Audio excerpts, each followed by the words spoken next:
আপনারা আমার আগের ভিডিও দেখেছেন অ্যানাদার স্ন্যাপ ফ্রম ডমিনোস। এটা হচ্ছে Domino's Naktala. Same thing is happening. এরা পিজা ম্যানিয়ার নর্মাল পিজা কখনোই দেবে না। আমি 105 রুপিসের পিজাটা অর্ডার করতে চাইছি। দেখুন মেনুতে দেওয়া আছে, ভালো করে দেখুন, একটা নর্মাল পিজা 105 রুপিস, বাট এখানে এটা অ্যাভেলেবেল নেই অ্যাজ ইউজুয়াল। এরা বলছে স্পেশাল ডো নিতে হবে, যেটা আমি চাই না। আমি নর্মাল পিজা চাই। কোনো ডমিনোজে আমি সাউথ সিটি যাই, আপনারা আগে ভিডিও দেখেছেন, আমি অ্যাক্রোপলিস যাই কি আমি নাকতলা যাই, একই গল্প। এরকম জানি না কেন ওরা মেনুতে তাহলে রেখেছে, মেনু থেকে তাহলে উঠিয়ে দিই। যদি ডমিনোস না সেল করতে চায় তাহলে মেনু থেকে তাহলে উঠিয়ে দেওয়া উচিত every time. Very bad. So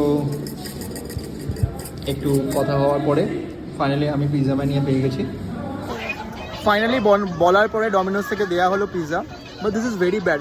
এরকম জেস্টার একদমই করা উচিত না। যদি তুমি সব থেকে লোয়েস্ট ভ্যালুর পিজাটা না রাখো তাহলে তুমি লিখো না, মেনুতে লিখো না। ব্যাড প্রমোশন ডমিনোস, খুব বাজে করছে, মানুষকে ঠকানো হচ্ছে।